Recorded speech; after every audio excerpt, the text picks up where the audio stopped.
Liam is a burned-out corporate drone who hasn't had a full night's rest in almost a decade, and his job feels like a non-stop survival game run by sociopaths in suits.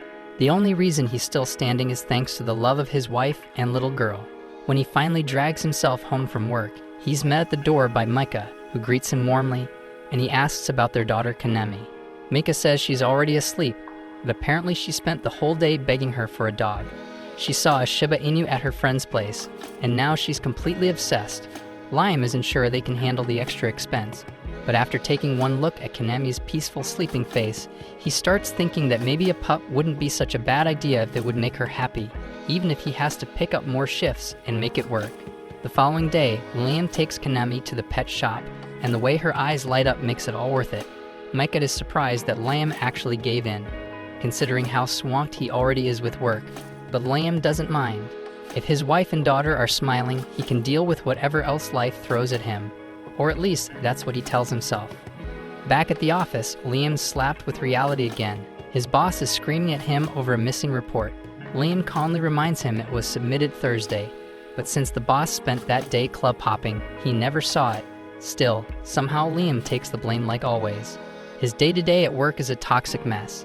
The higher-ups dump everything on him, and his underlings walk all over him, stealing credit, dodging blame, and throwing him under the bus at every chance. Still, no matter how rough it gets, walking through the front door and seeing Micah and Kanemi waiting for him always pulls him back together. But then the next day, while commuting to work on the train, Liam gets a message from his buddy Nida. Nida's going on about a brand new Gundam that just dropped and begs Liam to help grab one before it sells out. Liam laughs, thinking how Nida's still a die-hard fanboy, and decides to do him the favor.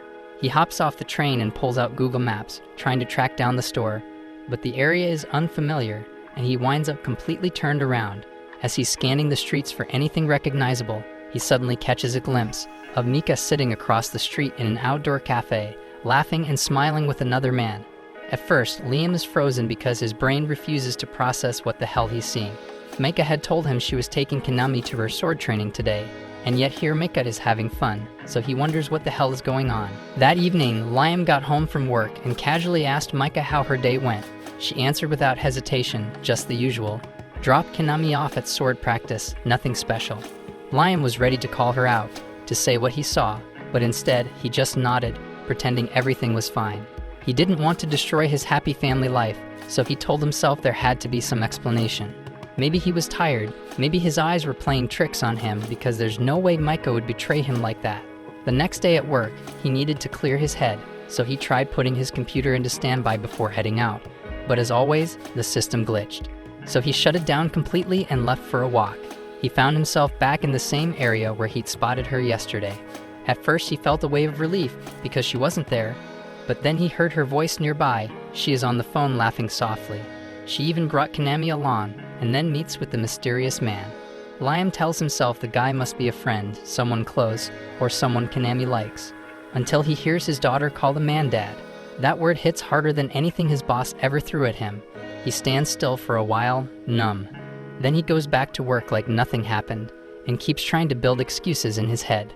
Perhaps they're playing pretend. Perhaps this was just a very well friend who loved to play her father role when he wasn't around. But none of it made sense. Just then, his boss stormed over and started chewing him out for doing nothing. Liam calmly says his computer takes time to reboot since standby mode has been unstable, and for security reasons, he always shuts it down during breaks. The boss doesn't care and tells him he should skip his breaks altogether if he couldn't get his act together. But before he can even process that, his phone rings. It is Mika, and she tells him that Kanemi had been in a terrible accident. Without thinking, Liam bolted out of the building and rushed to the hospital. When he arrived, he asked where Kanemi was, so Micah told him she was already in surgery. A doctor soon came out and asked if they were Kanemi's parents, and both of them said yes. The doctor explained that Kanemi needed an urgent transfusion and asked for their blood types. Liam said AB positive, and Mika said O negative. The doctor nodded and told Micah to follow him. Liam steps forward confused and asks why they need Micah and not him, so the doctor replies that Kanemi is also O negative, so Liam's blood isn't compatible. While they are inside, Liam sits back down, trying to stay calm. But something doesn't add up, so he pulls out his phone and starts asking ChatGPT. After a few minutes of reading, the answer hits him hard. An AB positive parent can't have an O negative child, And it's not just rare. It's biologically impossible, so there's no doubt that Konami isn't his daughter. Liam finally hits his breaking point, so he looks Micah dead in the eye and asks her straight up if Konami really his daughter or not. But instead of giving him an answer, Micah flips it on him like every woman. She starts yelling that she's the one who should be angry, not him, says he's never around, that he clearly doesn't give a damn about their family. Liam tries to explain that it's his job. He's always working overtime just to keep the lights on. But Micah isn't having it. She cuts him off, calls his job pointless, and says he's stuck in a dead-end position with no promotions or raises. So how could he ever give her the kind of life she deserves? Liam is stunned, but Micah's not done. She snaps that in the entire 10 years they've been married, she's basically raised Konami by herself. She completely ignores the fact that Konami isn't even Liam's child, and says he's never really been part of this family anyway. Then, without a second thought, she says she's taking Konami and leaving. Liam asks where the hell she thinks she's going, but she brushes past him and calls out to Konami, telling her to pack up because they're leaving. He tries to stop her, but she moves away from him, so he grabs Konami's arm in desperation, begging her not to go. He shouts that he's done everything for Konami, that he's always tried his best. But then Konami speaks up, scaredly saying she prefers her other dad. And just like that, every last bit of hope inside Liam collapses. The next morning, Liam drags himself into work, hollow and broken, but things somehow get worse. He's called into a meeting with his boss, who accuses him of stealing company money, and it's 50 million yen. He tries to explain, insists he didn't do it. But the logs show the transfer came from his account, using his work terminal, and the decision's already been made, and he's fired immediately. After that, Mega files for divorce, and she even has the audacity to sue him for child support for a kid that isn't even his. And since he's still being investigated for the embezzlement, Liam agrees to pay it all back to avoid going to jail. He takes the first job he can find, and it's backbreaking labor on a construction site, the kind that breaks men long before their debts are ever cleared. From here on, Liam's life becomes a slow collapse. All he has left is the occasional message from Nida. His friend sends him a cheerful update about the latest Gundam episode dropping, and for a moment, Liam considers replying. He even starts typing something about watching it together like they used to. But then he stops and deletes the message because he doesn't want Nida to know just how far he's fallen. He tells himself to hang on, to push through. Maybe, just maybe, things will turn around if he works hard enough. But while he's eating lunch, he starts coughing hard and spits up blood. That's when he knows, whatever's coming next, it won't be better. At some night, Liam tries to get some rest, but the damn bloody coughing has gotten worse, and there's no point thinking about seeing a doctor because he can't afford treatment anyway. So all he can do is lie there, curled up in bed, waiting to die. But right as the last of his strength begins to leave him, a strange light appears above his bed, and it starts showing him visions. In these visions, the truth unravels. It wasn't him who stole the 50 million yen, it was his boss. The same bastard who's been sleeping with Micah. Every excuse she gave, every word about feeling unloved or neglected, was complete bullshit. She never cared about Liam, never even saw him as a real person because to her, Liam was just a wallet. She was part of the setup from the start, working with his boss to frame him for the embezzlement. Liam stares at the vision in disbelief, and his chest tightens, not from the sickness, but from the weight of betrayal. But then, a voice speaks to him, and a man appears out of the light and confirms that the vision is real. The man then asks Liam if he's really gonna just sit there and let the people who ruined his life get away with it. Liam, completely drained and broken, clenches his fists. He's had enough, and at that moment, he swears that no matter what it takes, no matter what he has to become, he'll make them pay. The man smiles, pleased by the sheer force of rage Liam is radiating, and says he's glad he showed up tonight.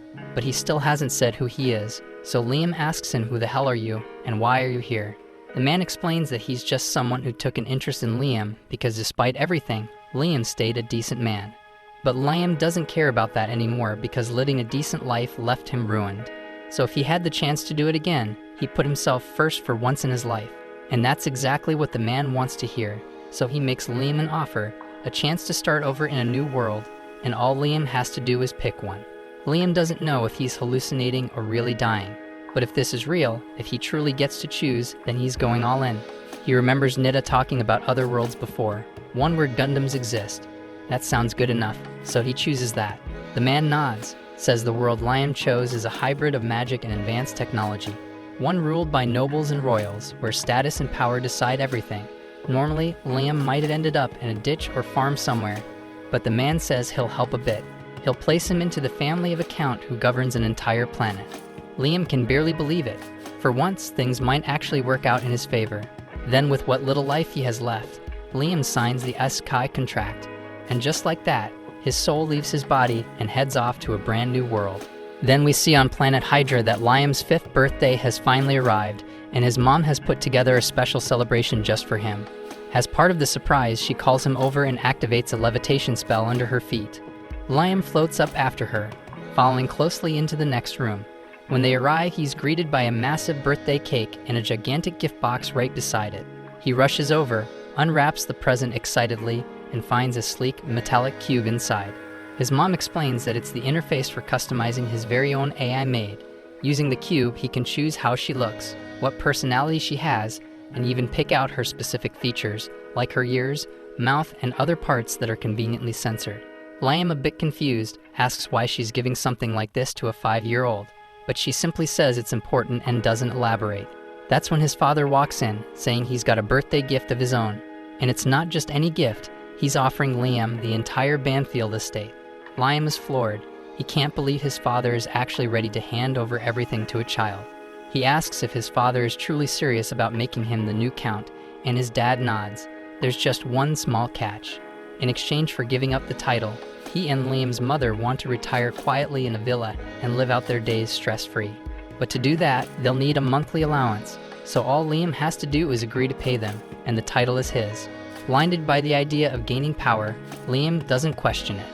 He doesn't ask why any sane adult would hand an entire noble household over to a literal 5-year-old.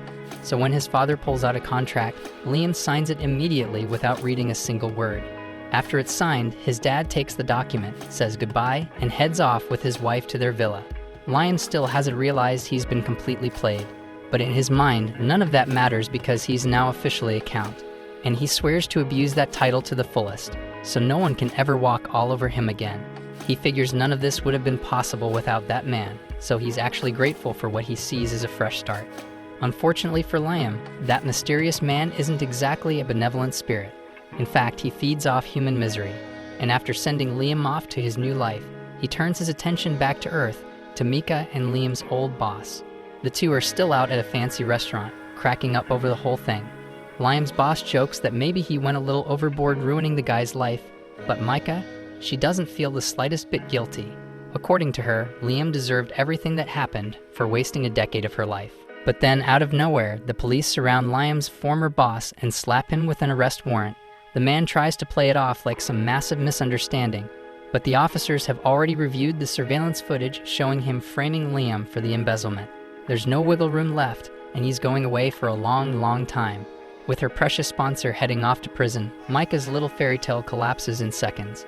No more free dinners, no more easy money, just cold, quiet misery. The guide, the being who orchestrated Liam's reincarnation, savors every drop of her downfall because it's exactly the kind of delicious karma he lives for. Now all that remains is to transport Liam's soul to his new life. But this isn't about redemption because the guide doesn't want Liam to thrive. He wants him to suffer more. The plan is to drop Liam into a harsher, crueler world where lifespans stretch for centuries, meaning he'll have plenty of time to spiral into despair. And that's exactly what the guide wants because he feeds on misery after all. Over in that new world, on a distant planet, the Go's pirate crew is in the middle of an invasion. Things are going well for them at first, until half of their soldiers suddenly blow up in a fiery mess. The pirate captain looks around in panic, and then he sees Christiana, the Princess Knight of Lebe, hovering above the battlefield. Christiana is the first daughter of the Holy Kingdom, and a walking nightmare for anyone who dares cross her people. As soon as she enters the fray, the tide of battle flips instantly. Her blade moves like lightning, and the pirates drop like flies. Even as they begin to retreat, she commands her troops to continue the assault. Mercy isn't on the menu today because they need to send a message that no one dares to touch Lebe's territory and live to talk about it. Meanwhile, back in Liam's new life, he finally receives his custom-made I made, and he's beyond hyped. The packaging looks underwhelming, basically a cube, but his butler assures him that all he has to do is touch it to activate the unit. As soon as he does, the box opens and a humanoid form lands gracefully on the floor. She introduces herself as Meiji, and the butler officially informs Liam that she'll be serving as his personal assistant from now on. She requires weekly maintenance, But aside from that, she's fully operational around the clock for anything Liam needs. But Liam isn't really paying attention to the technical rundown. He's already halfway around her, eyeing her design like a man inspecting a luxury car. The butler cautiously asks what the hell he's doing, and Liam, without shame, admits he's just confirming whether the custom specifications he ordered were delivered as promised. The butler is horrified and tries to remind Liam to act appropriately in front of others, but Liam just nods and then immediately asks Meiji to follow him to his room for a full, hands-on examination in private. And seeing that shit, the butler sighs in silent despair, deeply concerned about what this innocent young master is about to become. A few hours later, Liam is relaxing while Meiji gives him a shoulder massage. The butler steps in, asking what hell on earth they've been doing in here. Liam tells him not to stress. Sure, he looks like a little kid, but mentally he's 36. The butler isn't impressed and tells him 36 still counts as a baby around here. That totally throws Liam off, so Meiji jumps in and explains that in this world, people live around 600 years. Most don't even get considered adults until they hit 100. Liam is stunned. He had no clue lifespans were that insane here. But honestly, he's not mad about it. It just means more time to try everything this world has to offer. And if he could keep Meiji by his side through it all, that'd be even better. But the butler gives him a heads up, and it's probably not smart to get too attached to Meiji. People in the Empire don't exactly love AI, and if word gets out that he's treating an AI like family, rumors are going to spread fast, and not the good kind. Liam didn't understand why AI were so despised, so he asked the butler to explain. He told Liam that a long time ago, AI nearly wiped out humanity in the Great Scanet War. People were enslaved, nearly erased. But in the end, a group of brave humans fought back and reclaimed their freedom. That group later formed the foundations of the Empire, so it wasn't surprising that nobles still carry a deep grudge against anything artificial. But if that was all true, Liam didn't understand why his mother would give him an AI as a birthday gift. The butler hesitates at first, saying he's not supposed to talk about it. But Liam's not just a kid anymore, he's the Count now, so he pulls rank and orders the truth out of him. The butler gave in and revealed that Liam's parents had already abandoned him and fled. Liam asked what they were running from, and the butler explained that they left him with the entire debt of the Banfield family so they wouldn't have to deal with it themselves. Turns out, Liam's great-grandpa Alistair was a respected figure who accomplished a lot and built up the Banfield name. But Liam's father ruined everything. Once he took control of the family, he mismanaged everything and dragged the Banfield name into ruin. Now the family was drowning in debt, had lost all rights to farmable land in the frontier territories, and barely had any tax revenue left from industry. There was no feasible way to pay it all back. Liam had inherited a title, but it came with nothing but problems. Somewhere else on planet Hydra, a small group of locals are hanging out in a dimly lit bar, tossing back drinks and grumbling about the new leadership. Word on the street is that their fresh new lord is a literal 5-year-old. One guy at the table starts ranting about how much he can't stand this territory anymore. He remembers the last time they got a new ruler. Taxes went up for no damn reason, and nobody could do a thing about it. All they can do now is hope that this time around, things don't go straight to hell again. Back at the estate, Liam is still trying to process everything. If the Banfield domain has been broke for ages, why would his parents dump all of it on a 5-year-old kid? That's when the ugly truth clicks. Maybe that's why they even had him in the first place. Just to make him the fall guy for their mess. In his past life, he was mistreated, used up, and discarded like trash. But this time, he promised himself that no one was going to use him and throw him away again. He turns to Meiji and asks her to join forces with him to build a future where he's in control. Meiji accepts immediately, saying that serving Liam gave her a real sense of purpose. For the first time, Liam felt like he had someone he could count on without question, and that thought brought him genuine comfort. He was looking forward to what they could accomplish together. But before they start working on his empire, Liam figures he should lay down a few ground rules, his own version of the classic robot laws. He starts with the standard: Meiji must never harm a human being. But halfway through saying it, he stops and rethinks it. Honestly, he doesn't give a damn about the rest of humanity. So instead, he crafts his own personal version of the rules. Rule 1, Meiji must never hurt him, no matter what. Rule 2, she has to follow every order he gives, as long as it doesn't break Rule 1. And Rule 3, she's allowed to protect herself, as long as it doesn't go against the first two. With that settled, Liam turns to Meiji and tells her he's serious about rebuilding the Banfield territory. But since he's still pretty clueless about how this world operates, he asks if she's got any solid ideas to get things rolling. Meiji runs a quick data search through her systems and eventually comes up with a potential solution. Before sharing it though, if she gives Liam a heads up, it might clash with the Empire's traditional values since her logic is AI-based. Still, she's fully capable of providing high-level support when it comes to managing a domain. Hearing this, Liam admits he knows shit about how any of this works, so Meiji suggests he start with an education capsule. It's a high-tech pod that can upload 10 years worth of knowledge into your brain in just half a year. Not only that, but it also enhances your physical condition while you're inside. Basically, it's like a hyper-efficient training simulator.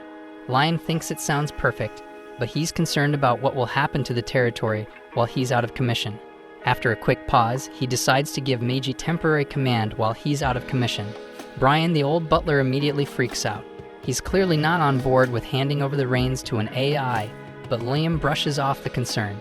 He says Meiji would never mess anything up unless he told her to, and technically there's no law stopping an AI from stepping in temporarily.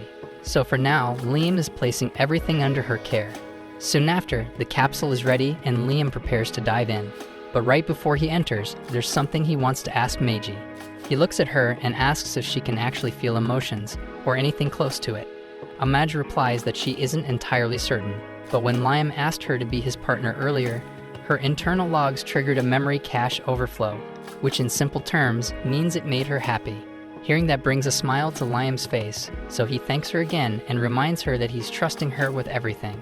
Then without hesitation, he steps into the capsule and begins his accelerated training. The scene shifts and time has clearly marched on. Liam's intensive training has finally concluded, and the capsule slowly unlocks with a mechanical hiss. As the lid rises, the first person he sees is Meiji, standing calmly in wait.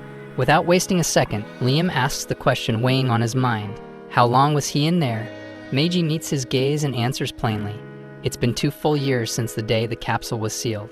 Once he gets changed, she gives him a detailed update on how things have been running in the Banfield domain, and to his relief, everything's gone off without a hitch. Liam thanks Meiji for managing things so smoothly while he was away.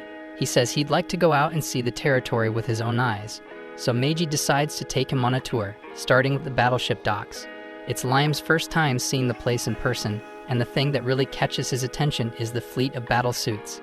Curious, he asks if he can test one out, and Meiji is more than happy to set that up. She explains that the suit runs on neural prompts, and it responds to the user's thoughts. So as long as he imagines a movement, the system will carry it out. Liam gives it a try, and once the suit powers on, he starts walking around in it. Impressed, he mentions that he wishes he could spar with someone while using it, and Meiji tells him that can easily be arranged.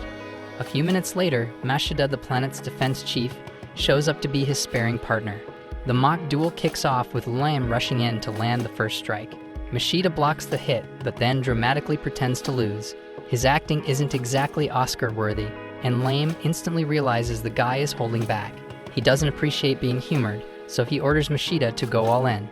Since it's a direct order, Mashida has no choice but to comply. Liam then charges again, but this time Mashida grabs the blade mid-swing, disarms him in a flash, and sends him tumbling. Liam can't believe how fast he got taken down, so Meiji explains that the suit responds based on what the user can clearly visualize, and since Mashida has years of battle experience, his control is far more precise. Embarrassed and frustrated by the loss, Liam tells Brian to find him a professional combat instructor immediately. Brian tries to reason with him, saying there's really no need for a lord to personally learn how to fight. But Liam shuts that down fast.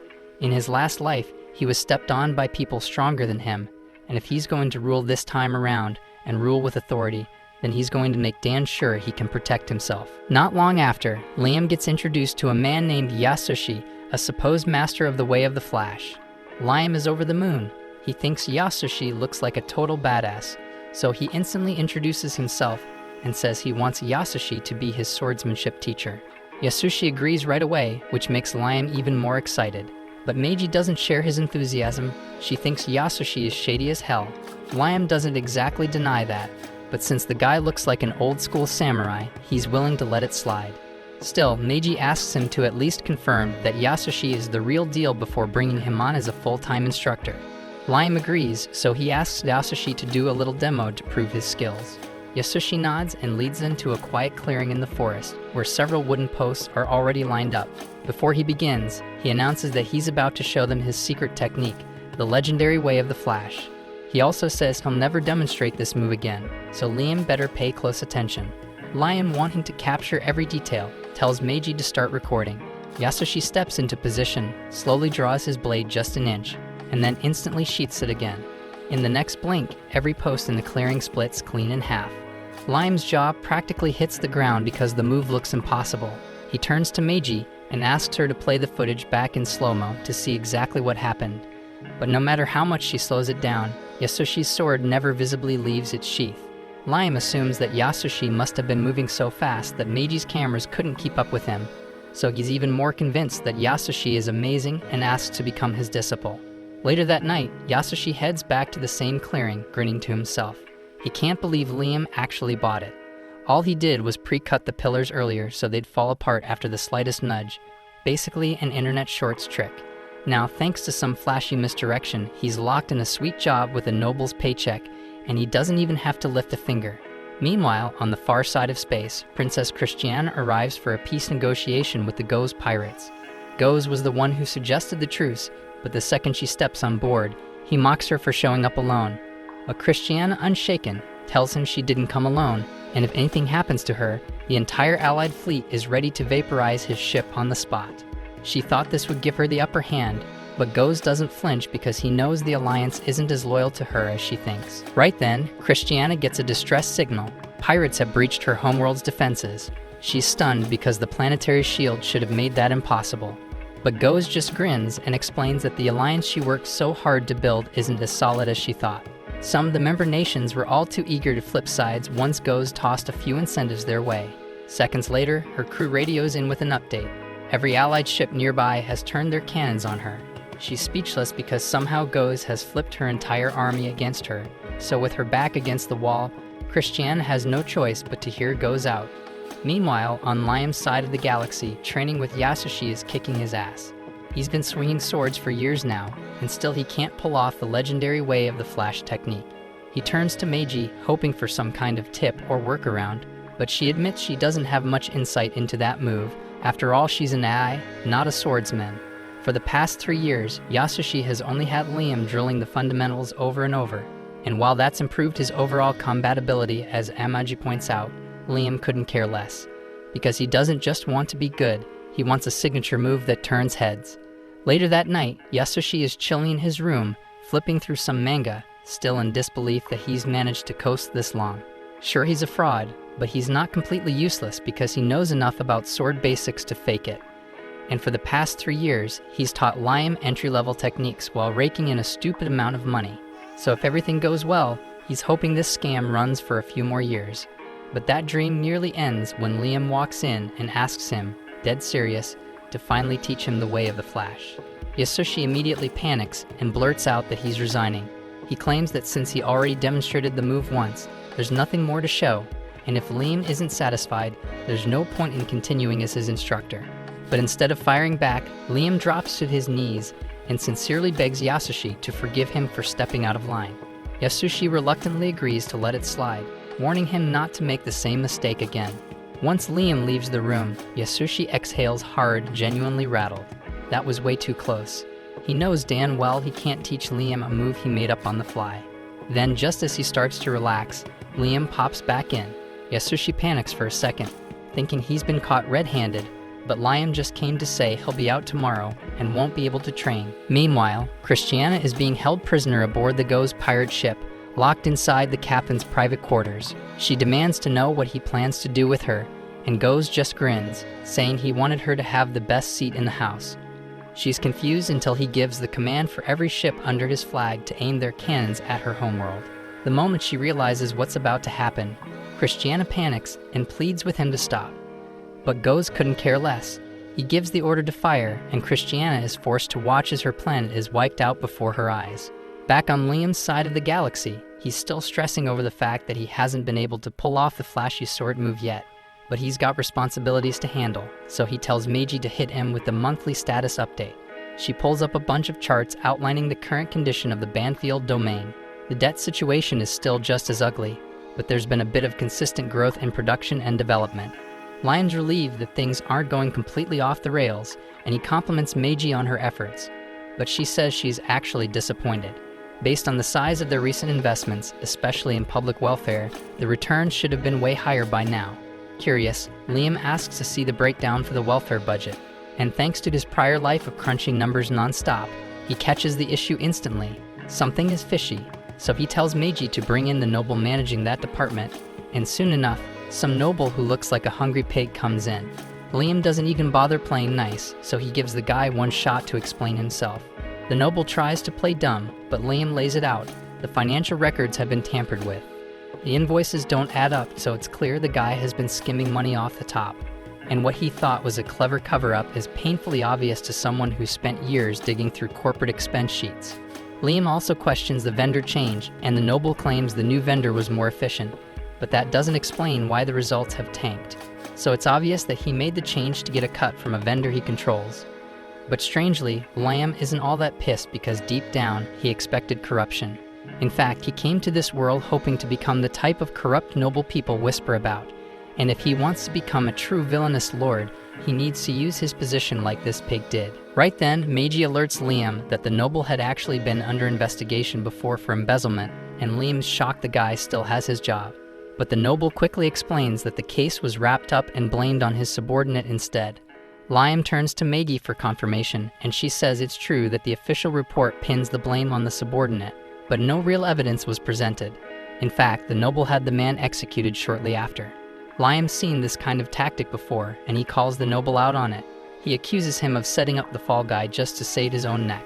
The noble panics and starts babbling, and denies everything, but Liam's not buying any shit comes from his pig mouth, so he picks up his sword and starts walking toward the shitless pig. The noble starts pleading, trying to talk his way out of it, by claiming that this kind of thing is standard procedure, and all the nobles do it because it's just how the game is played. But Liam's had enough, and he's about to swing when Meiji steps in and tells him to stop. The noble, thinking he's got an opening, starts shouting that Liam's just a kid and doesn't understand how the world really works. But before he can get another word out, Liam's sword flashes, and his head hits the floor.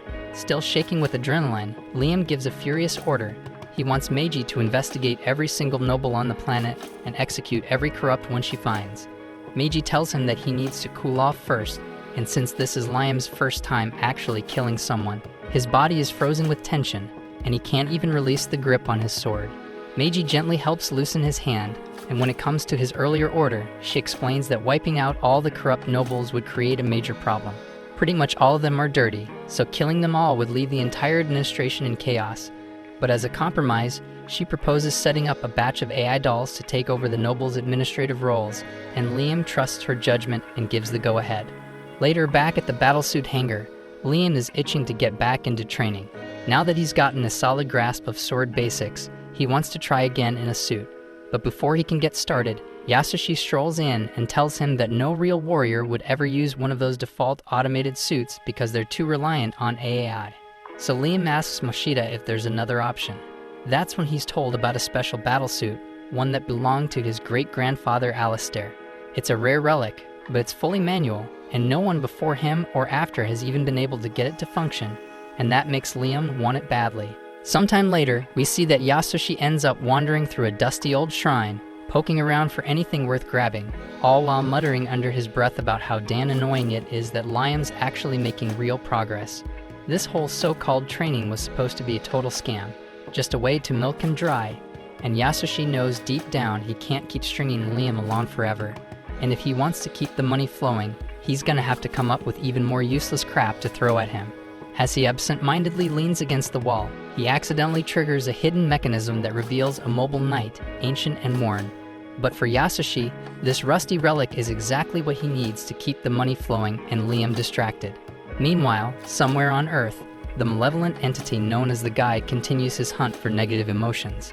He stumbles across a man losing his mind at a Starbucks because the cream that was on his cappuccino sticks to the cup lid, and that shit makes him mad. The Guide savors the bitterness radiating from the guy's petty tantrum, but finds himself craving something richer, something more exquisite.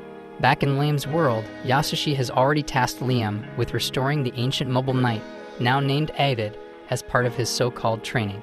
Eager to take on the challenge, Liam throws himself into mastering his master's completely bogus technique, the Flash, while his ever-loyal butler Brian watches. Although Brian is secretly thrilled that Avid used to belong to Liam's great-great-grandfather, he can't help voicing his doubts. He insists that Liam would be wasting his time messing around with such a primitive machine, but Liam remains unfazed, confident that if he can learn to master one of the oldest models ever built, his piloting skills will become unmatched. Brian, being the nosy busybody he always is, tells Liam to stop wasting energy on Yasoshi's ridiculous technique, calling it complete nonsense. Still, Liam is determined to give it everything he's got, believing that effort and perseverance will lead to real growth.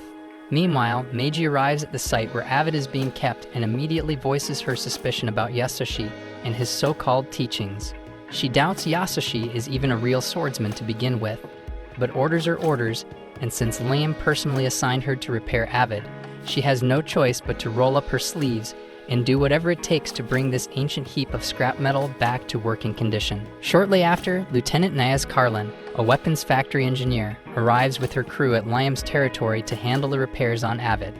Liam personally goes to meet her at the spaceport to wish her luck, and while they're chatting, Nias spots Meiji standing quietly beside him. She instantly wonders what a sophisticated AI doll is doing hanging around a noble like Liam. Liam gets a little pissed at her reaction and immediately snaps back, telling her that he has every right to own an AI doll and won't tolerate anyone judging his lifestyle choices. But he completely misreads the situation because in reality, Nias is an absolute android fanatic, and she completely nerds out the moment she gets a good look at Meiji. Nias is blown away by the custom features built into Meiji, and without any shame, she starts poking and prodding her like a total creep. She even tries to lift Meiji's skirt out of pure excitement, but Liam quickly intervenes, warning her that this area is a high military secret and he doesn't want anyone to see it. After that awkward moment, they move to the warehouse where Avid is being stored. One look at the battered machine and Nias bluntly declares that it's pretty much scrap metal. She strongly recommends that Liam ditch this piece of junk and just buy a brand new model instead of wasting a fortune fixing it. But Liam is having none of that. He firmly tells her that he doesn't want any of her factory's standard issue garbage, and the only unit he intends to ride is Avid, no matter what. Nias sighs, explaining that bringing Avid back to life is going to be an absolute nightmare. Not only are there no replacement parts available, but the thing is way larger than a typical mobile knight, meaning repairs will cost Liam a small fortune. But money isn't an issue for Liam, and he quickly comes up with a solution. He tells Nias to retrofit Avid using parts from newer models. That way, the output should be even better than before. However, there's one thing he won't compromise on. Since Yasoshi strictly ordered him to learn piloting without relying on modern conveniences, Liam makes it clear that all the automatic support functions must be stripped out, so he wants full manual control, no exceptions. Before heading out, Liam also throws in one final special request. He wants Avid to have a rocket punch, a detachable flying fist attack, because in Liam's mind, no ancient machine is complete without it. Right around that time, Yasoshi strolls into the warehouse to check on the progress being made with Avid's restoration. But the moment his eyes land on Nias, he's frozen in place, completely smitten at first sight. This shameless perv finds her so stunning in all the wrong ways that his nose instantly starts bleeding. Trying to save face, he hurriedly wipes the blood, straightens his posture, and confidently strides over to introduce himself. Unfortunately for him, Nias is way too engrossed in her conversation with Liam to even notice he exists. Undeterred, Yasoshi keeps trying, cheerfully introducing himself and even boldly asking her out on a date. But once again, Nias brushes him off without sparing him a single glance. She's far more interested in explaining to Liam why his ridiculous idea of adding special moves to Avid is absolutely out of the question. Liam, being Liam, counters by casually offering her as much money as she wants to get the job done, and at that, Nias immediately caves. After all, her real goal from the start was to squeeze as much cash as possible out of Liam. Yasoshi, burning with jealousy watching Liam and his fated one chatting like they're starring in some rom-com, quietly vows revenge, and since he can't exactly sabotage Liam directly, he decides to punish him with an even more brutal and ridiculous training regimen. This time, his brilliant idea is to have Liam train completely blindfolded. He drags Liam out onto a river and makes him stand on a slippery log, struggling just to keep his balance. And while Liam tries to stay upright, Yasoshi gleefully fires off a barrage of tennis balls using a custom-made launcher. It's pretty clear Yasoshi is just venting his personal grudge for stealing his would-be girlfriend, but he masks it under the excuse that this new torture will sharpen Liam's swordsmanship. Liam, getting pelted by tennis balls while trying not to fall into the river, groans about how ridiculously heavy his weighted sword feels, but following his master's crazy instructions, he keeps practicing, determined to dodge the incoming tennis balls using only his mind's eye. Meanwhile, aboard the pirate flagship, Commander Goes strolls down into the prison cells, where he reveals he's been keeping dozens of captured women, including Princess Christiana herself. He doesn't bother explaining anything to the prisoners. He simply orders Christiana to step forward, announcing that they finally arrived at their destination, the Treasure Island. Goes leers at Christiana, getting far too close as he tells her that she's so beautiful that just looking at her makes his whole body shudder with excitement. Then, without warning, he drags her to the ship's laboratory, where his deranged assistant awaits, and flings open the door to a nearby room, revealing a horrifying sight. One of his earlier pets, a woman so mutilated and defiled she hardly looks human anymore. With a cruel laugh, Goes tosses the broken woman out of the ship like garbage and turns his full attention back to Christiana. He announces that she will be his next project, his new prized pet. With no need to rush, Goes gleefully begins brainstorming ways to modify his new toy. His assistant offers a few sadistic ideas, like slicing off her legs to cripple her permanently. But Goes, ever the creative lunatic, comes up with an even sicker plan. He wants to gouge out Christiana's eyes and graft them onto her palms. Trapped in this nightmare, Christiana looks around in terror, spotting rows of test tubes filled with other mutilated victims. So unless a miracle happens, she knows she won't escape this hell. Meanwhile, back at Liam's estate, a few weeks have passed, and Nias finally finishes repairing Avid, stuffing it full of customizations based on Liam's wild requests. But there's still one last step, so Nias brings Liam into Avid's cockpit to show him the basics of operating it. And of course, being Nias, she can't resist getting a little wild, pulling her top halfway down under the pretense of needing more freedom to instruct him properly. Liam, doing his absolute best not to look, awkwardly follows her instructions and powers up the ancient mobile knight. Avid immediately scans him and locks him in as its sole recognized pilot, meaning no one else can use it from now on. Feeling hyped, Liam tries to take his first step and immediately faceplants, toppling the whole much over. So Nias reminds him that Avid doesn't have any modern conveniences like automatic balancing systems, and unlike newer models, piloting this beast won't be as easy as pressing a forward button. However, there's a huge benefit. If Liam can master controlling Avid manually, it'll be like moving his own body. Feeling fired up, Liam pulls himself up and manages to walk forward again, this time keeping his balance on Avid a lot better. He pilots the unit out of the warehouse, and while he's practicing, Nias reminds him how crucial it is to maintain a solid mental image to control the mobile knight properly. She moves in closer to adjust some of his controls, but her massive melon ends up bordering him by accident, completely throwing off Liam's mental focus. And that shit makes the robot start moving its hands in a very weird way, as if it's reaching out gently to hold something it really shouldn't. Nias instantly catches on to what kind of mental image Liam must be having, giving him a suspicious glare. Liam quickly tries to defend himself, insisting that it wasn't his fault. On the ground, Yasushi is observing all this from afar, and he's absolutely convinced that Liam is misusing his power inside the cockpit to do some shady moves with Nias.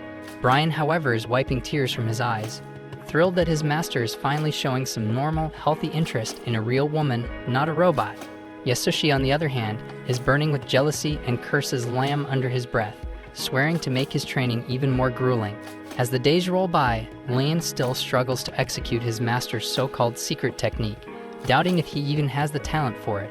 Meiji, who's been quietly skeptical for a while, finally speaks up and suggests that maybe the real problem isn't with Liam, but with Yasushi's sketchy teaching methods. Liam, being the loyal student he is, refuses to doubt his master. Instead, he brainstorms a theory. Maybe the secret behind Yasushi's ultimate move isn't pure swordsmanship, it's magic. Liam figures that it's the magic power, not the sword itself, that actually slices the logs. So he starts imagining that he's channeling his mana into his sword and keeps swinging it again and again with the intent to cut the log using magical power. Through endless practice, days turn into months, and months blur into years, and he finally succeeds in mastering a secret technique that technically should never have existed. Now fully grown and stronger than ever, Liam proudly shows off his achievement to Yasushi by slicing a wooden log clean in half from a long distance away with a single swing of his sword. Yasushi on the inside is losing his mind. His made-up teachings were never supposed to amount to anything, so seeing Liam pull off this impossible feat terrifies him to the core. But keeping his face perfectly calm, Yasushi just nods sagely and tells Liam he still has a long way to go before he truly masters the technique. A few weeks later, Liam finds himself in space aboard his battleship alongside Meiji when he receives an urgent report from one of his subordinates. Apparently, Muke, and it's a small abandoned planet within Liam's territory that had only been used for energy production, has come under attack by a pirate fleet. The small military force stationed there is doing its best to fend off the enemy's mobile knights, but the subordinate doubts they'll be able to hold out much longer given their limited numbers. Meiji then quickly steps in, proposing that they strike the pirates from Muke's blind spot by utilizing gravity wells and natural space terrain to their advantage. Liam likes her plan and immediately orders his fleet to move in and capture the pirates, while he personally volunteers to defend the planet on the front lines. Brian, overhearing this, pleads with Liam not to risk his life so recklessly, but Liam, fueled by pride and determination, refuses to back down. In his eyes, he's no coward. He's a true swordsman, trained by the legendary samurai himself, and he's determined to show the Empire the power he's cultivated. Then, without hesitation, Liam jumps into his mobile Knight Avid and rockets toward Muke. Launching a surprise assault from the pirates' blind spot, he tears through their forces, slicing apart enemy mobile knights before they even realize what hit them. Within moments, Liam cuts down their numbers significantly, and to add some flair, he activates his beaming rifle, sending a searing plasma beam straight through one of the enemy units. Not stopping there, Liam follows up with his secret move, the Way of the Flash, slicing apart dozens more enemies from a distance. The pirates, overwhelmed and terrified by the ferocity of his attack, quickly begin retreating toward their ships. Seizing the opportunity, Liam fires off his rocket punch, a special move where Avid's fist launches out at high speed toward the enemy. While the move works as intended, Liam is less than impressed. So mid-battle, he radios Niaz to complain, grumbling that he wanted a throwable fist, not a full-on punching missile. Then their conversation gets interrupted when Meiji chimes in, reporting that despite their efforts, they'd only managed to capture less than 10% of the enemy fleet, and about 30% of the ships were destroyed during the assault, while the rest managed to escape. Even so, Liam considers the operation a solid victory, and he praises the Vice Commander Meiji for doing a great job in her role. Meanwhile, Goz had just received the news that the pirate crew he'd dispatched to plunder the Banfield resource planet had totally botched the job, and he was seething with rage. The scientist, who has looked a lot like Dr. Frankenstein, calmly explained that the crew had seriously underestimated how powerful the Banfield forces actually were, leaving them no choice but to retreat before the whole damn fleet got obliterated. Sure, it sounded like a logical decision, but Goz wasn't having that shit. He outright decided every pirate who ran was going to be executed because he wasn't about to let cowards stay alive in his ranks. And once he dealt with them, he planned to send a message by personally finishing the job himself. Since he'd be gone for a while, he told Christiana, who was now looking so creepy and barely recognizable, that he'd return later to play with her again. At the same time, Liam and his fleet had just gotten back from their battle, and Liam was pretty damn satisfied with how things turned out. They had defended the resource planet, and as a bonus, captured several pirate ships. According to Imperial law, if you seized a pirate ship, everything on board, including the ship itself, legally belonged to you. Luckily, the pirate ships they took were packed with stolen treasure, and the moment Liam heard treasure, he immediately imagined piles of gold and diamonds, but Brian told him the haul was worth way more than that shit. After counting everything up, Meiji reported the ships were full of rare metals like orichalcum and adamantite, but Liam wasn't impressed. Those metals were only useful for making weapons, and he had been hoping for something fancier, maybe a diamond-studded crown or some flashy treasure. Brian didn't understand why, since diamonds in this world were worthless shiny rocks, and compared to orichalcum and adamantite, diamonds and gold meant nothing. But Liam didn't care. He still wanted gold, seeing how stuck he was on it. Brian informed him they'd found some gold too, and the moment Liam heard that, he ordered Brian to melt the gold down and make as many gold coins as possible. Brian then asked if Liam wanted to mint coins from the other metals too, but Liam wasn't that reckless. He wanted those saved for making weapons for his army. But Meiji interrupted with a serious issue. They didn't even have a blacksmith who could handle those kinds of metals. On top of that, Meiji had something else to report. After running diagnostics on the Banfield military's fleet, about 10,000 ships total, he discovered that most of the ships were useless. In fact, when the order was given to mobilize against the pirates, Only 30% of the fleet was actually able to fight. Liam was honestly surprised they'd managed to pull off a victory against the pirates with only 30% of their fleet operational, but really that was just because the pirates had underrated them. To the rest of the Empire, Banfield territory still looked like a backwater, dirt-poor region, so naturally the pirates assumed it'd be a cakewalk to raid the Banfield resource planet. And under normal circumstances, it probably would have been right, but Liam's insane mech piloting skills completely flipped the script on them. Even so, Liam knew if the pirates came back with a full-scale assault, there was no way in hell they'd survive in their current state. Liam hated the fact that over 70% of his ships were useless junk, so Meiji offered up a suggestion. Maybe it was time to ditch all the broken ships. Brian immediately pushed back, arguing that if they scrapped the non-functional ships, their military strength stats would tank, and they'd end up looking like an effortless target. Sure, that was a valid point, but keeping all those busted ships around wasn't cheap either. The maintenance costs alone were gonna be a damn headache, and Liam had zero interest in throwing money down the drain, so he sided with Meiji. To calm Brian's worries, Meiji suggested they could simply buy new ships to replace the ones they were dumping. And since they'd gotten their hands on all those rare metals from the pirate ships, selling them off should cover the cost of building a brand new fleet. In other words, there is no problem with money. Meanwhile, Niaz was busy giving a presentation, proudly unveiling her latest ship design. She was hyped about it because she'd managed to boost the output by 7%, while also improving the ship's responsiveness and making it easier to maintain. She promised that if her ships were approved, the Imperial Army's fleet would end up stronger than ever. Then came the next presentation, led by Lieutenant Ulysses Morisil, representing the 3rd Weapons Factory. Her new ship model wasn't designed for pure combat. It was pitched as a luxury cruise liner. It had all the style and class of a high-end hotel, packed with entertainment options and leisure spaces to make sure the crew enjoyed every damn second on board. Sure, Nias' ships were way better in terms of firepower, but they didn't come with an indoor golf course and a jacuzzi. And apparently that mattered because the Imperial Army decided to buy from Ulysses rather than her.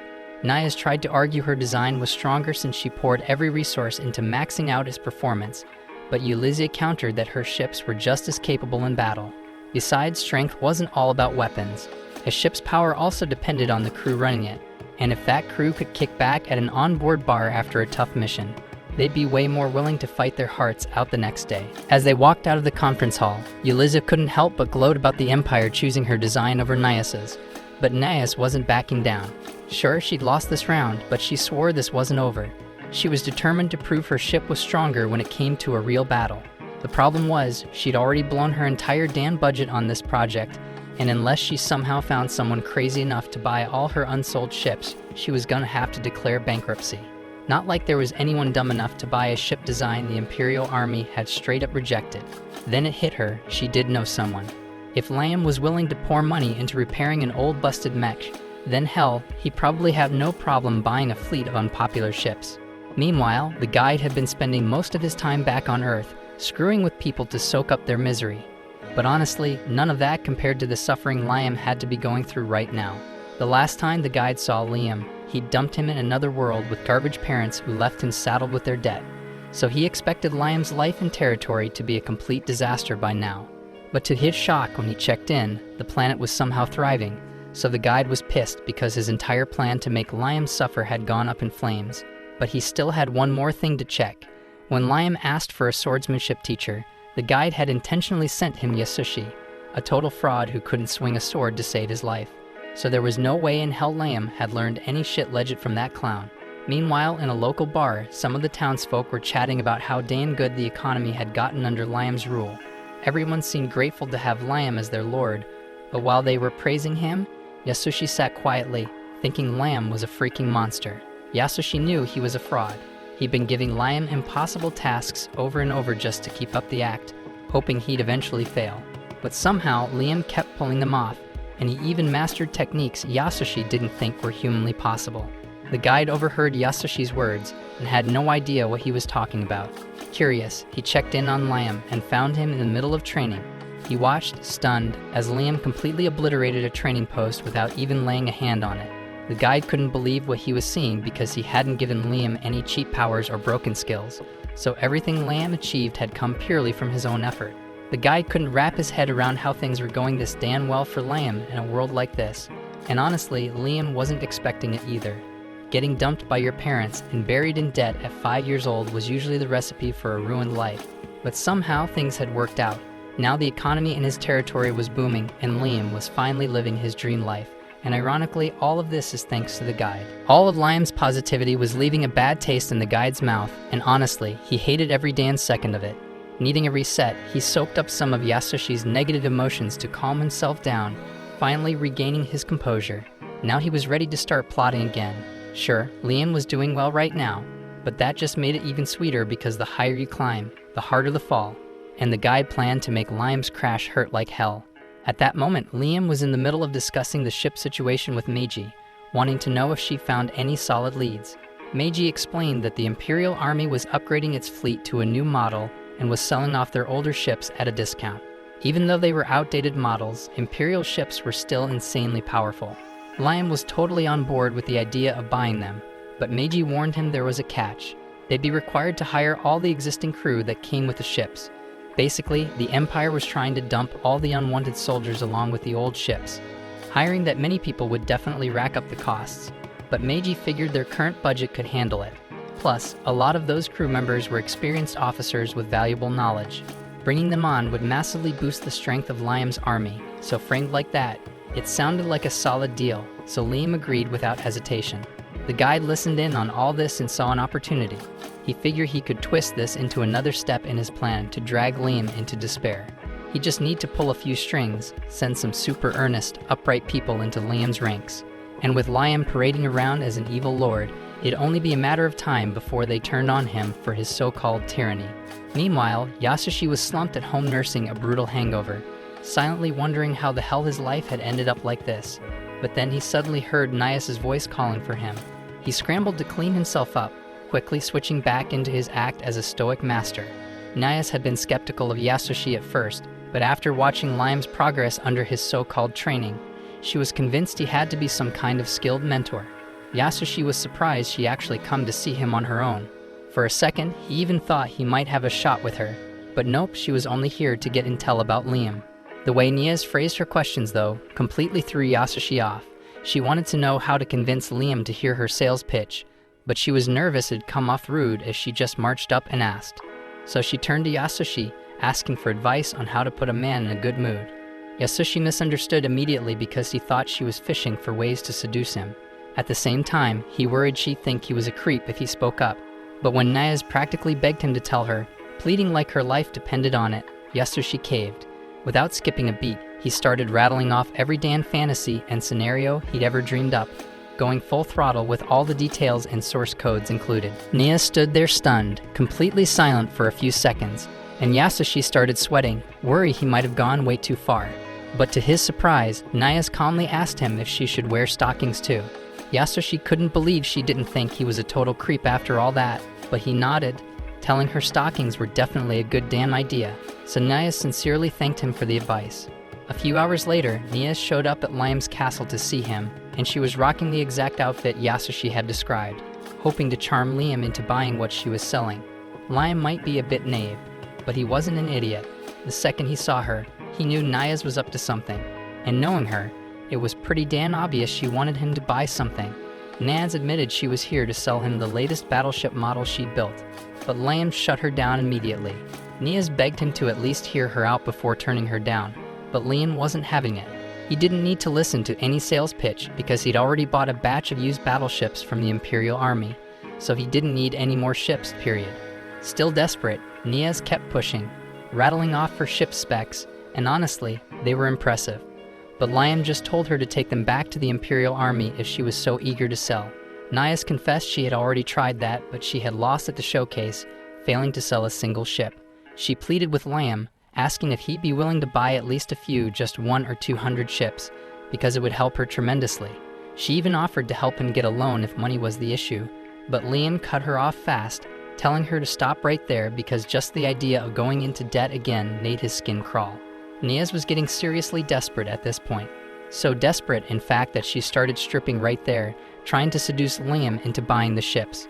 But all it did was remind Liam of how in his past life, his shitty wife had probably seduced his damn boss. Liam knew Nias wasn't that kind of woman, but right now she looked pitiful as hell. He sighed, figuring the fastest way to make her stop was to just agree. He asked Meiji if they had any leftover funds in the budget, and Meiji replied they could afford about 300 ships.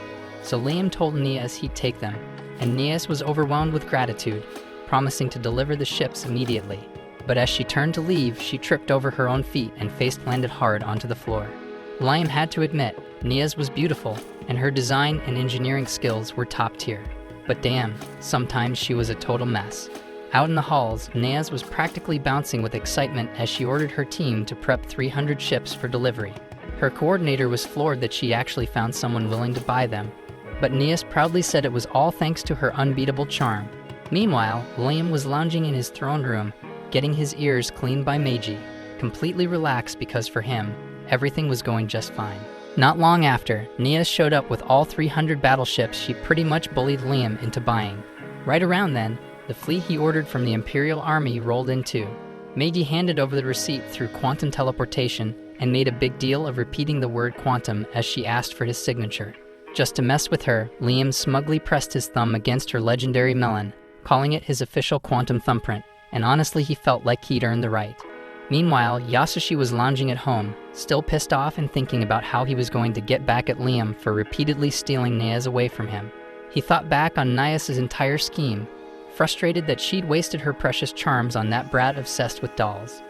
Imagining the things Liam must have done to poor, sweet Nias only enraged Yasushi more, and he promised himself that Liam would pay dearly. As Yasushi's rage boiled over, the guide suddenly appeared, having secretly observed and absorbed all the negativity pouring out of Yasushi.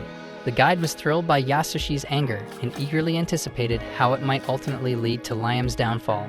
Deciding to put his faith in this scheming fraud, the guide departed to another dimension to continue harvesting negative emotions elsewhere.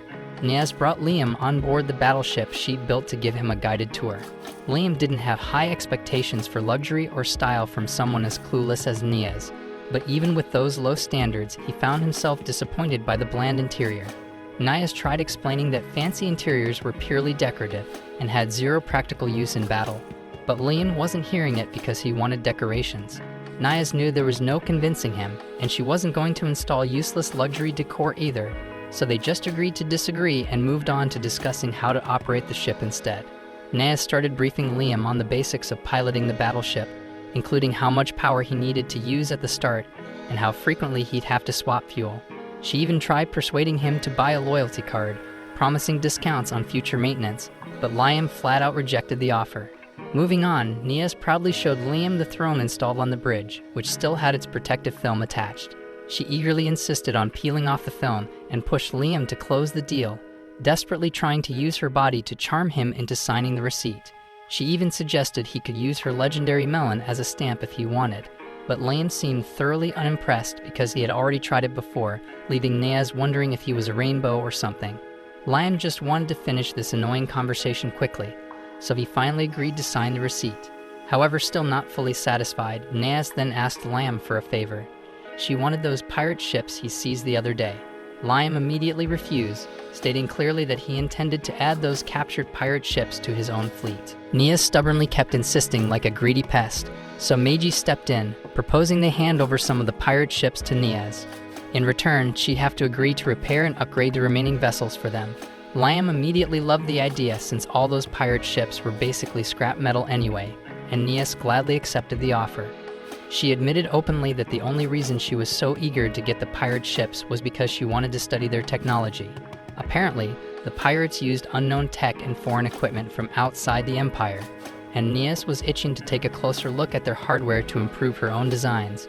But before finalizing the deal, Liam decided to personally inspect the pirate ships first, taking Meiji and Nias along with him. They entered one of the few vessels still mostly intact, and Liam immediately noticed the massive difference in both design and controls. The damn thing literally had a helm, exactly like an old-fashioned pirate ship, and Liam instantly fell in love with it, so much so that he decided on the spot he wanted the same setup on his personal battleship. Nias, being the boring nerd she was, immediately launched into a long, annoying explanation about why that was a terrible idea, but Liam quickly shut her down. As a man of true culture, he made it crystal clear that if he wanted something, he was getting it, no matter how useless she thought it was. Ignoring him, Nias wandered off excitedly around the room, geeking out every time she discovered something new. As this is going on, Liam noticed a tiny glowing dog heading off toward another room, so he followed after it, accompanied by Meiji. Eventually, the dog led them straight into a navigation room. As Liam stepped inside, his footsteps activated some hidden mechanism in the floor, which projected a hologram showing the ship's previous flight paths.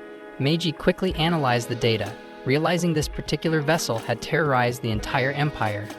But what interested her most was that the ship always returned to the same warp gate near the border. Apparently, that region was a lawless zone beyond the Empire's direct control, a wild area on the front line of a continuous conflict between the Empire and another nation. Liam immediately realized that this warp gate probably led directly to the pirates' hidden base, and after Meiji ran the coordinates through her systems, she pinpointed exactly where their secret hideout was located. She began rattling off a complicated scientific breakdown about how incredibly difficult the location was to reach, explaining something about bizarre orbital paths and navigation challenges, but Liam tuned her out completely. He was too busy fantasizing about what he might find there. He'd already convinced himself that it must be some secret treasure island where the pirates regularly stashed all their best loot. Of course, Liam was delusional as usual, but Meiji decided to just leave the decision up to him. Bursting with enthusiasm, Liam immediately declared that their fleet would set out right away on a grand treasure expedition. Shortly afterward, Goes received word that the debtor Liam had initiated an invasion and had attacked and crushed some of his men on the front lines. So Goes summoned these pathetic underlings, deciding they needed punishment for disgracing the pirate reputation by losing to some garbage noble. But before handling these worthless idiots, Goes ordered the rest of his crew to bring him Liam's head, dispatching every available man and deploying his entire fleet. Meanwhile, Liam and his fleet arrived at the warp gate that led directly to the pirates' secret base, but they were immediately stopped from entering because apparently, the Empire required a hefty toll for using this particular gate. The gate officer contacted Liam, explaining that since this warp gate covered an enormous distance, and considering Liam wanted to warp an entire fleet of 7,000 ships, it would cost a fortune. Liam casually promised he'd pay them back later, but the officer didn't trust Liam's word at all. Annoyed, Liam asked Meiji if they could find someone reliable to vouch for him, but unfortunately, they had no influential contacts whatsoever. Liam tried explaining his intentions again, emphasizing that he was headed to pick a fight with the pirates, but that just made the officer even more hesitant to let him through, given that Liam couldn't even guarantee he'd survive the battle, let alone make the payment afterward. Since Liam hadn't brought any actual money and had already spent several days traveling here, simply turning around wasn't an option. Frustrated, Liam demanded to speak with the officer's supervisor, but unfortunately for him, this particular officer was already the top-ranking official at the gate, so Liam just threw a tantrum and abruptly ended the communication. He quickly came up with another idea, deciding he'd try negotiating a deal with the gate officer face-to-face. While Liam struggled desperately to persuade the warp gate crew to grant him access through the Pomonia gate without paying the toll, Goes and his own massive warship arrived at that very same gate. Unlike Liam, Goes had plenty of connections here, and even though he was clearly the villain in this scenario, he didn't have to beg anyone for access because those with the money always made the rules. When Goes contacted the warp station, a familiar gate attendant enthusiastically greeted him, asking where Goes planned to head after entering Pomonia gate. Goes bluntly replied that he intended to travel directly to the Domus Gate.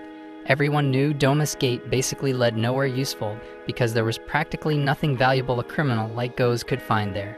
Confused, the attendant asked why he'd bother going to such a wasteland, but Goes curtly informed him that it wasn't any of his damn business. He declared that since he had the cash, he shouldn't face any hassle entering, promptly paying the required fee on the spot. At the same time, Liam showed up at the warp gate himself, thinking his usual smooth talk might finally open a path.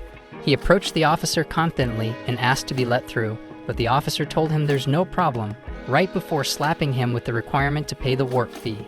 Liam immediately tries to flaunt his status, boasting about his noble title and promising that he can get the money, but the officer doesn't even blink. When the bragging fails, Liam shifts tactics, switching to a pitiful tone, pleading for entry like his life depends on it, but the officer stays unmoved. Doubling down on the act, Liam starts sobbing and bows dramatically, claiming he needs to visit his gravely ill mother, and this trip is urgent. The officer glances at the massive fleet Liam brought with him and deadpans. You need thousands of ships to visit your sick mom, so she must be really sick. When that excuse flops too, Liam improvises again, saying he just wants her to see his fleet one last time before she passes. The officer calmly tells him to come back once he actually has the funds, if seeing his mother is really that important. As the discussion ends, the officer receives a transmission regarding Goze's travel authorization and walks off to handle that matter. Liam is fuming because he can't believe his negotiation tactics aren't working anymore. He wanders around in frustration until he notices that weird glowing dog again and follows it. Inside the warp control room, the staff notice Gozer out on the monitor and immediately realize that Liam's fleet is still crewed up in the waiting zone. It's clear this encounter won't be anything close to peaceful, but the real problem is they're the ones who messed up because they accepted payment from a known pirate without double-checking his destination, an oversight that could land them in serious trouble. So in classic bureaucratic fashion, they all quietly leave the control room and take a group break, hoping that by the time any chaos breaks out, they'll have plausible deniability by not being present at all. Once the room clears out, Liam finds himself there and takes a look around. He realizes it's the warp gate controls and notices Goze's ship hovering near the Palmonia gate. He assumes the officer must have felt guilty and secretly gave him permission to pass and cleared the room to cover it up. But when Liam glances at the terminal again, he sees the warp paths moving in reverse directions. Figuring the guy must have made a mistake, Liam sits down and tries to fix the routing. His meddling unintentionally messes up Goze's transfer path, but since the warp sequence continues as normal, Goze doesn't notice anything wrong. Out of nowhere, Meiji calls Liam and asks him to come back. When he returns, she informs him that they'd just received a letter of credibility, not from a noble house, but from Nias herself, since they've been one of her top clients. A favor repaid in full. Liam grins, clearly pleased, and notes that the officers were already willing to bend the rules, but now that they've got formal backing, getting through should be no problem at all. He gives Meiji the go-ahead to enter the wormhole, and she follows the order without question. Their journey toward the Palmonia gate begins, and lucky for them, Goze and his crew had just cleared out of their base, completely unaware of what's coming. Meanwhile, Goze is getting irritated. He was supposed to arrive at the Doma's gate within 30 minutes, but the trip has dragged on far too long. He turns to the crew member piloting the vessel, who also looks worried, but they eventually spot a gate up ahead and assume they've reached their destination. Unaware of Liam's interference with the warp system, they proceed through it. But the moment they arrive, they're greeted with a sea of red alert lights. Dozens of warships sit primed and ready, weapons hot. They've stumbled straight into an Imperial Army defense zone. It's game over for them, but it's a massive win for Liam. Back on Liam's end, he finally arrives at his target location. Meiji suggests verifying the coordinates, but Liam waves it off because he doesn't need confirmation. The sheer number of pirate ships sitting idle in the distance makes it obvious that they found the hidden treasure island. Meiji scans the area and confirms that none of the ships are currently powered up. They're caught totally off guard, completely unprepared for battle, so Liam doesn't hesitate. He seizes the moment and orders Meiji to initiate the attack. She deploys their warships while Liam hops into his mech, and within seconds, he begins bombarding the base, sending missiles raining down on the island. He lets loose his signature rocket punch to obliterate the pirate ships in one swoop, then follows up with the Avid Crush technique to pulverize the rest. And these freaking attacks set enemy ships one by one, so Meiji report that the entire enemy fleet has been torched, but Liam isn't satisfied yet. He's not here just to cause chaos. He came for the pirate horde, and that's what he's after. So he commands Meiji to deploy the mobile knights. She does so without delay, sending them all toward the massive rock-like island ahead. Liam watches the operation from his vessel, eyes gleaming, fully fired up for the treasure hunt that's about to begin. And within seconds, Liam and his unit of Mecha Knights launch a full-scale assault on the treasure planet, blasting straight through its armored exterior to force their way in. Deep within the facility, the unhinged scientist starts to lose it as Liam's relentless attack shreds through the last scraps of their defense system. He bolts to the control room, only to find out they're under full invasion, and every single pirate ship guarding the orbit has already been obliterated. At the same time, Liam pushes deeper into the core of the base and runs straight into a squad of pirates piloting combat mechs. He wastes no time cutting them down, and by the time his unit captain arrives, Liam's already finished clearing the room. The captain informs him that their side has secured the area too, and Liam instructs them to keep pushing forward while searching for the treasure vault. Just then, he spots the glowing dog again and decides to follow it. Turns out that was the right move because it leads him straight to the main control hub, where the scientist and his crew immediately throw their hands up in surrender. Satisfied with how smoothly things are going, Liam demands that the scientist hand over every last bit of treasure. Frankenstein responds by asking what kind of loot he's after. Money, loot, or the exotic pets that pirate Captain Goes was so fond of. Liam guesses the glowing dog must have been one of those pets, so he asks for more details. The scientist, misinterpreting Liam's interest, assumes he's just another sadist like Goes, obsessed with turning people into obedient animals, and offers to condition the pets to follow Liam's every order. Liam has no idea what the hell this lunatic is rambling about, so the scientist decides to show him personally. He leads the group into his lab and proudly unveils his so-called creations, girls who've been mutilated and warped through horrific experiments. One of Liam's soldiers immediately hurls from the sight, unable to stomach it. As the squad captain berates the man for being soft, Liam walks forward and stops dead when he sees one particular girl. The scientist lights up and explains that Liam has good taste because this one was Go's most prized possession, his ultimate work. He keeps bragging about how this girl is his masterpiece, but Liam's expression darkens. Memories of his former life of being treated like garbage, dehumanized, flash through his mind, and he feels something snap. Without a word, while the scientist is still going off, Liam raises his weapon and puts a bullet through his skull, and that was the end of Frankenstein. Liam then starts scanning the lab, but then a haunting voice calls out, and it turns out to be Christiana, the mutated girl with eyes embedded in her palms. She quietly asks who he is, and Liam introduces himself, stating plainly that the planet now belongs to him and the madman who ran it is dead. Upon hearing that, Christiana begins sobbing, thinking that maybe, just maybe, her nightmare is finally coming to an end. Through tears, she begs Liam to put her out of her misery, along with the others, because none of them can return to a normal life after what's been done to them. But Liam doesn't waver. He tells her that he's going to save every single one of them, and in return, he expects them to repay the favor someday. With that, he turns to leave, telling his troops to call in the medics and start transporting the girls back to the ship for treatment. Christiana cries out again, begging him to reconsider, knowing full well that there's no way to reverse the horrors they've suffered. The squad captain feels sorry for her but follows orders anyway. He gently tries to reason with Liam, explaining that healing the girls would require an entire biological rebuild, meaning rare elixirs and light medical specialists. The process would be insanely expensive, and in his eyes, saving them just isn't worth the cost. But Liam brushes that off and simply says he's in a good mood today, and doing something decent every now and then won't kill him. Right on cue, Meiji contacts him to report that they found the real treasure vault, and Liam grins at the timing, because now they've got the funds to pay for the girl's treatment. At the same time, Christiana continues weeping, her voice trembling as she reflects on everything she's lost. She used to be the Princess Knight of the Holy Kingdom, a national hero, respected and admired for her victories against pirate factions. But the day she confronted Goes and his crew, they lured her into a trap and took her hostage. Right after that, she watched in horror as they obliterated her homeworld in front of her eyes. Her family had trusted the protective barrier from the United Alliance to hold, but it became clear they'd been betrayed.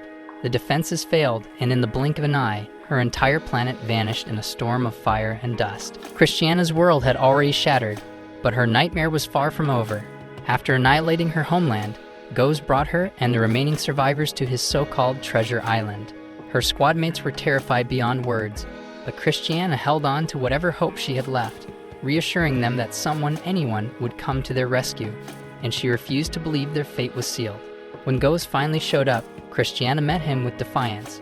She told him to end her life right then and there if that was what he wanted, because she would rather die than be degraded and toyed with. But Goes simply laughed, saying that if killing her was the goal, he'd have done it already.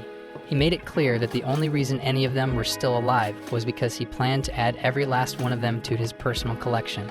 Then, with a twisted grin, he announced that he was in a generous mood and he'd let one girl go free, but he demanded that Christiana choose. Cornered and unsure what to do, she picked the girl who looked the most terrified, thinking she might be sparing her. But it was all a cruel setup, because the moment she spoke the girl's name, Goes handed her over to the scientist who looked like Gollum, who gleefully dragged her away to be the first test subject. The grotesque scientist transformed into a multi-limbed abomination and began slicing the girl open while she screamed. Christiana went mad with horror and begged for it to stop, but Goes just laughed in her face, telling her that if he stopped now, the girl would die. Completely broken, Christiana had to watch as the girl she tried to save was turned into a twisted, unrecognizable creature.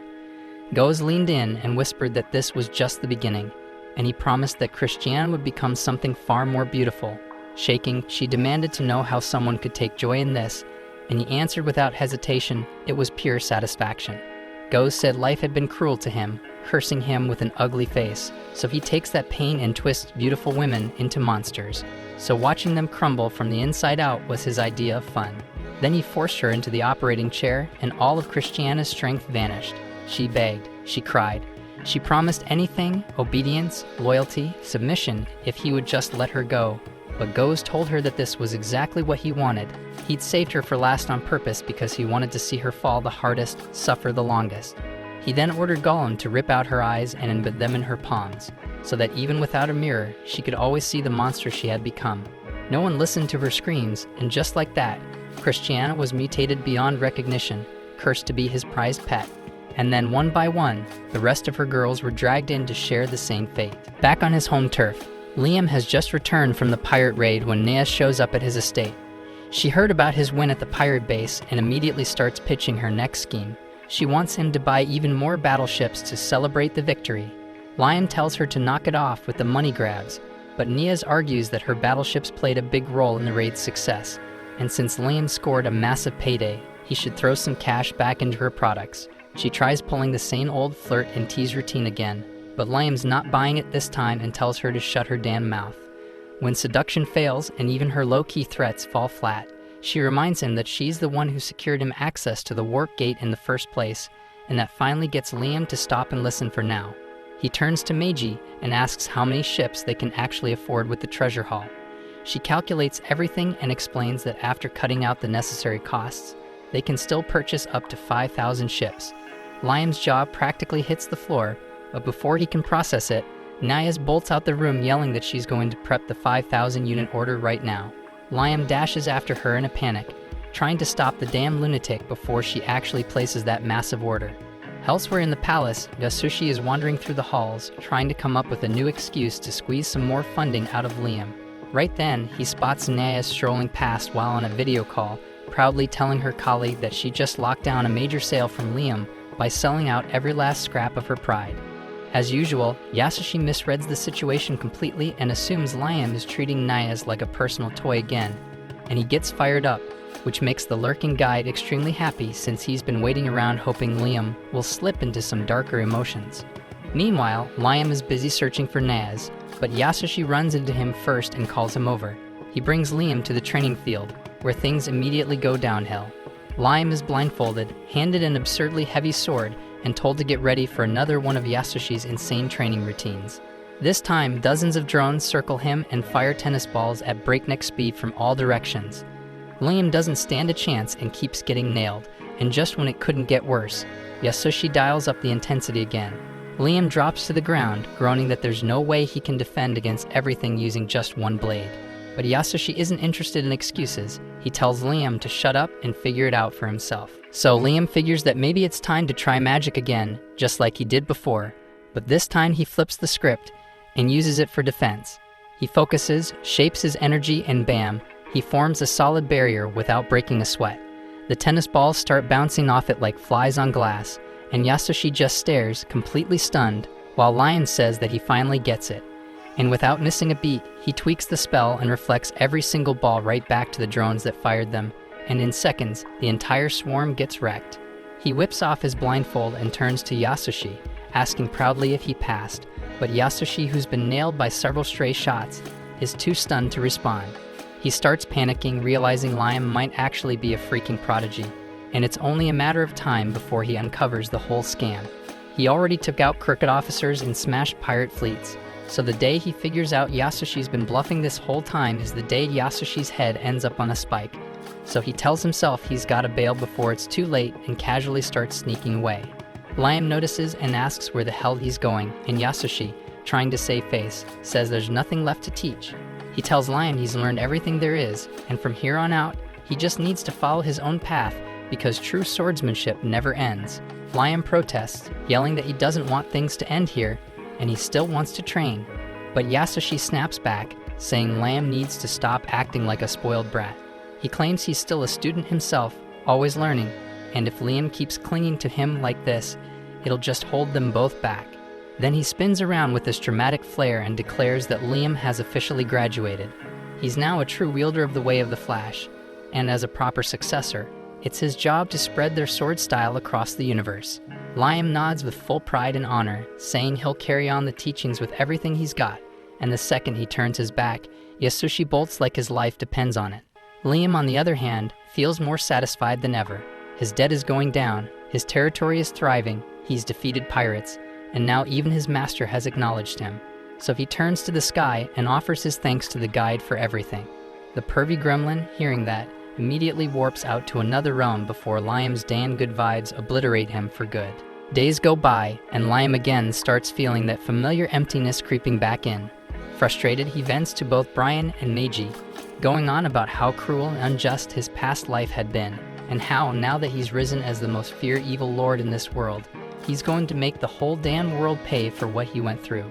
Meiji completely misreads his dramatic monologue, nodding enthusiastically in agreement, except in her mind, she's thinking about all the unpaid debts he still hasn't settled. Liam casually brushes her off, promising he'll pay them later. Right now, he's far too focused on relishing his life as an evil lord. To truly enjoy this life, Liam knows he needs 3 things: power, money, and above all, a harem filled with beautiful women. He already has power, being an exceptionally skilled, certified master swordsman, so next on his list is money. As if on cue, Merchant Thomas arrives to congratulate Liam on his victory against the pirates. To celebrate, Thomas brings Liam's favorite thing, heaps of gold. Liam is immediately delighted, though he senses there's a catch.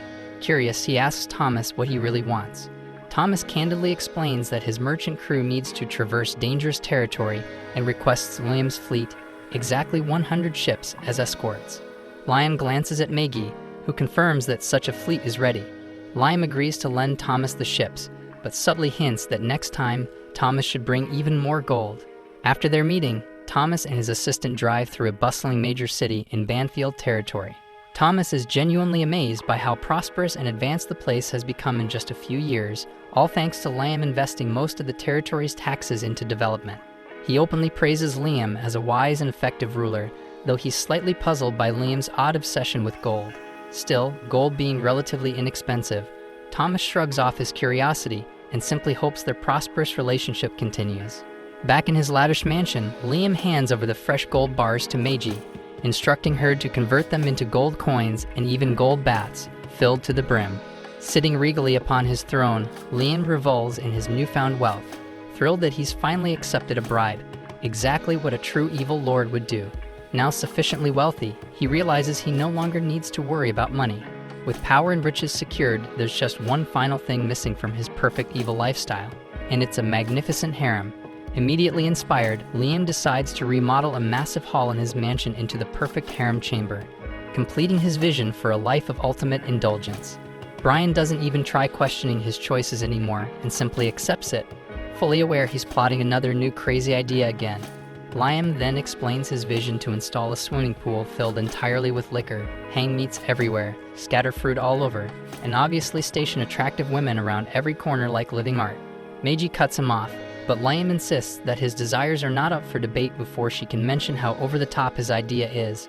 However, Meiji quickly clarifies she isn't concerned about Liam blowing a huge fortune on pointless decorations. Her real issue is the plan to fill a pool with booze, which she points out could be hazardous due to alcohol vapors filling the space. Upon hearing about the risk of fire or explosions, Liam briefly wonders if he needs to rethink his idea. Meiji continues by explaining how disgusting it would be to drink alcohol from a pool, and before Liam can object, she delves into an overly technical explanation that eventually convinces him his idea isn't practical. Brian finally chimes in as well, outlining precisely why hanging meat isn't feasible, and after an extensive explanation, Liam at last understands just how absurd and questionable his whole plan is. Nevertheless, he's determined to build himself a harem, and when both Meiji and Brian shockingly agree to let him indulge in as many women as he wants, Liam finds himself genuinely taken aback. Apparently, he had forgotten how influential and authoritative he truly is, and since many others in similar positions have harems, it's perfectly reasonable for Liam to have his own. Brian then launches into another long-winded lecture, reminding Liam how he assumed he had zero interest in women and was embarrassingly drawn only to artificial dolls, confessing the idea of Liam having no hair made him deeply worried. The old man starts aggressively pushing Liam to produce an heir immediately before pirates or some other threat eliminate him. But Liam brushes him off, fully focused instead on establishing his harem, deciding he'll include 100 women. Yet, upon learning that 100 women is considered a modest number in this society, Liam seeks Meiji's backing, and she insists Liam should aim for at least 1,000. Liam suddenly freaks out and ditches the whole plan, deciding to stick with Meiji as his one and only. But after a lengthy talk from Brian, he caves and insists he'll exclusively pick girls who can't stand him, because that's how real bad guys roll. With that twisted logic, he storms into the city and heads straight for his first target. But the moment she lays eyes on him, the girl totally falls for him. He freezes up, completely grossed out, especially when she flashes a nose balloon, some idiotic trend that's apparently hot right now. Disgusted, Liam bolts back to his mansion and instantly issues a ban on the nose balloon, calling it one of the biggest turnoffs ever invented. Later, during a beach visit, he spots women completely covered from head to toe, and that's when it hits him. This planet has terrible fashion sense. So he decides to make fixing that his next big mission and tells Meiji to bring in a team of elite designers. But Meiji says revamping fashion alone would bust their yearly budget, causing Liam to shelve the idea and seek another solution. Considering importing gorgeous girls from other worlds, Meiji counters that Liam's estate already employs the territory's finest beauties, leaving no reason to import extras. However, Liam refuses to approach them, since his whole goal is to find ladies uninterested in him. Meiji then assumes Liam secretly prefers men, but is just embarrassed to admit it out loud. That shit makes Liam immediately offended, because that's not it at all, and desperate to prove her wrong, he starts plotting his next move. Meanwhile, Christiana, thanks to advanced medical treatment on this planet, returns fully to her natural body. She believes she's dreaming, but she never wants this dream to fade. Hearing from the doctor that Liam funded the elixir, a legendary medicine used to regenerate her and the other rescued captives, fills her with emotion. Nonetheless, she recalls Liam's instruction that she has to repay his kindness someday and wonders whether she'll ever get the chance to properly thank her hero and settle that debt. At the same time, the locals pack into the pub once again, chatting over drinks about how much their lives have turned around lately, and every word about Liam is glowing with praise. They talk about how he crushed the pirates and took their ships, which were then repurposed to quickly expand the town's infrastructure.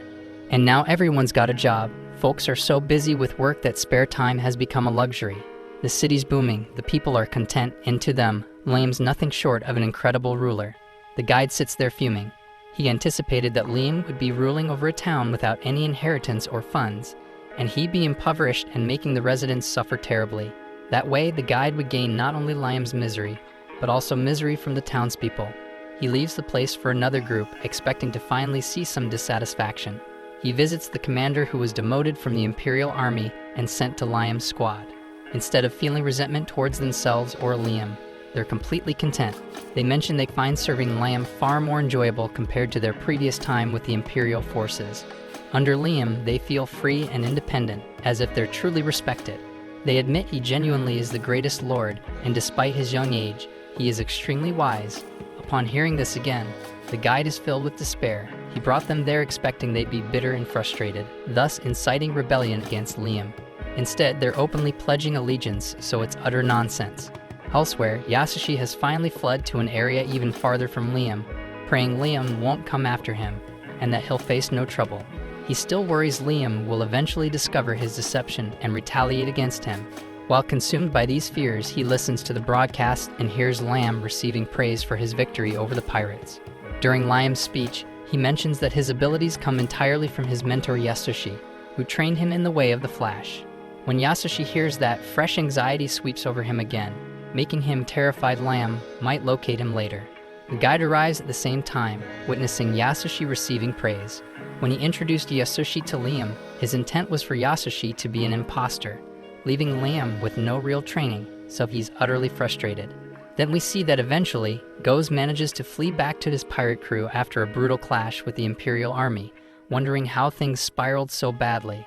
Fortunately for him, he requests a status report on his fleet, and is relieved to hear several ships are still intact. He questions what exactly happened at the Domus Gate, and how they encountered the Imperial Army instead of Banfield's fleet. He suspects someone betrayed him at Domus Gate and immediately plans to retaliate. That's when the guide shows up, finally spotting someone he could manipulate against Liam. He reminds Goes that Liam was the one who demolished his pirate force, emphasizing that if there's anyone worth confronting, it must be Liam. Goes heeds the advice and resolves to strike Liam once his fleet is repaired. Meanwhile, innocent Liam lounges at home, delighting in the services of his maids, from serving him food to gently cooling each bite before it reaches him. But he still feels unfulfilled.